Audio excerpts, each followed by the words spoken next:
പുത്തൂരം വീട്ടിൽ ഉണ്ണിയാർച്ചയുടെ കഥ അറിയാമോ? കടത്തനാട്ട് നാട്ടുരാജ്യത്തെ പുത്തൂരം തറവാട്ടിൽ കണ്ണപ്പച്ചേകവരുടെ മകളായി 1549 ഉണ്ണിയാർച്ച ജനിക്കുന്നത്. വളരെ ചെറുപ്പം തൊട്ടേ ആയോധന കഴിവിലും ആയുധ അഭ്യാസത്തിലും സ്ത്രീ സൗന്ദര്യത്തിലും എല്ലാം ഉണ്ണിയാർച്ച മറ്റു സ്ത്രീകളെക്കാൾ മുൻപന്തിയിലായിരുന്നു. കളരി അഭ്യാസമുറകളിൽ ധീരയോദ്ധാവായ ആരോമൽ ശേഖവരെ കൂടാതെ ഉണ്ണിക്കണ്ണൻ എന്നൊരു സഹോദരനും ഉണ്ണിയാർച്ചക്കുണ്ടായിരുന്നു. സഹോദരനായ ആരോമൽ ശേഖവർക്കും മുറച്ചേർക്കനായ ചന്തുശേഖവർക്കും ആറ്റുമണമേൽ കുഞ്ഞിരാമനും ഒപ്പം അച്ഛന്റെ ശിക്ഷണത്തിൽ കളരി പരിശീലിക്കുകയും കരിവാളിലും ഉറുമയിലും ഉണ്ണിയാർച്ച വൈദിക്യം നേടുകയും ചെയ്തു.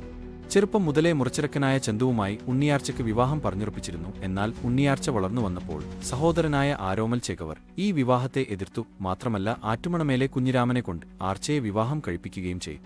തന്റെ മുറപ്പെണ്ണിനെ കുഞ്ഞിരാമന് വിവാഹം ചെയ്തു കൊടുത്തതിൽ ചന്തുവിന് ആരോമൽ ചേകവരോട് വൈരാഗ്യം ഉടലെടുക്കുകയും ചെയ്തു. ഒരിക്കൽ അല്ലിമലർ കാവിലും അയ്യപ്പൻ കാവിലും ഉത്സവം ഉണ്ടെന്നറിഞ്ഞ് ആർച്ച അവിടെ പോകാൻ തീരുമാനിച്ചു. സ്ത്രീകളെ ഉപദ്രവിക്കുകയും പിടിച്ചുകൊണ്ടുപോകുകയും ചെയ്തിരുന്ന നാദാപുരത്തങ്ങാടിയിലെ ജോനക തെരുവിൽ ആക്രമികളായ ആളുകൾ ഉണ്ടെന്നറിഞ്ഞ് ഉണ്ണിയാർച്ച ആ വഴി തന്നെ പോകാൻ ഉറപ്പിച്ചു. അങ്ങനെ ഭർത്താവ് കുഞ്ഞിരാമനുമൊത്ത് ഉണ്ണിയാർച്ച അല്ലിമലർക്കാവിലേക്ക് യാത്ര തിരിക്കുകയും നാദാപുരത്തെത്തിയപ്പോൾ ആക്രമികൾ തങ്ങളുടെ മൂപ്പൻ സമർപ്പിക്കാനായി അവരെ കടന്നുപിടിക്കുകയും ചെയ്തു. അവരോട് എതിർക്കാതെ താൻ പിന്മാറില്ലെന്നും താൻ ആരോമൽ ചേകവരുടെ പെങ്ങളാണെന്നും പറഞ്ഞു. തന്റെ കൈവശം കരുതിയിരുന്ന ഉറുമെടുത്തു വീശിക്കൊണ്ട് ആക്രമികളെ ഉണ്ണിയാർച്ച ധീരമായി നേരിട്ടു. ഇനിമേൽ നാദാപുരത്തങ്ങാടിയിലൂടെ പോകുന്ന സ്ത്രീകളെ ഉപദ്രവിക്കില്ലെന്ന് സത്യം ചെയ്യിച്ചിട്ടേ ഉണ്ണിയാർച്ച അവിടെ നിന്നും മടങ്ങിയുള്ളൂ. ഈ സംഭവങ്ങൾക്കെല്ലാം ശേഷമാണ് മേലോരിടത്തിലെ ഉണ്ണിക്കോനാരും കീഴൂരിടത്തിലെ ഉണ്ണിചന്ദ്രോനും തമ്മിൽ മൂപ്പിളമയെ ചൊല്ലി വാക്ക് തർക്കം ഉണ്ടാകുന്നത്. ഒത്തുതീർപ്പുകൾ എല്ലാം വിപുലമായപ്പോൾ അങ്കപ്പൂർ നടത്തി പ്രശ്നം പരിഹരിക്കാൻ അവർ തീരുമാനിച്ചു. ആരോമൽ ചേകവരെ അംഗത്തിന് ക്ഷണിക്കാൻ പുത്തൂരം വീട്ടിൽ എത്തിച്ചേർന്നു.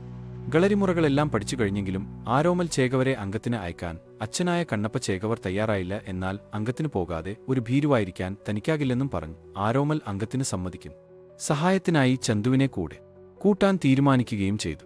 മറുവശത്ത് തന്റെ എതിരാളിയായ ഉണ്ണിചന്ദ്രൻ ആശ്രയിച്ചത് അരിങ്ങോടൻ ചേകവരെ ആയിരുന്നു. അംഗവിദ്യയിൽ മാത്രമല്ല ചതിപ്രയോഗങ്ങളിലും കേമനായിരുന്നു അരിങ്ങോടൻ. അങ്കത്തട്ടു പണിയുന്ന തച്ചനെയും ആരോമലിന്റെ സഹായി ചന്തുവിനെയും അയാൾ പണം നൽകി സ്വാധീനിച്ചു.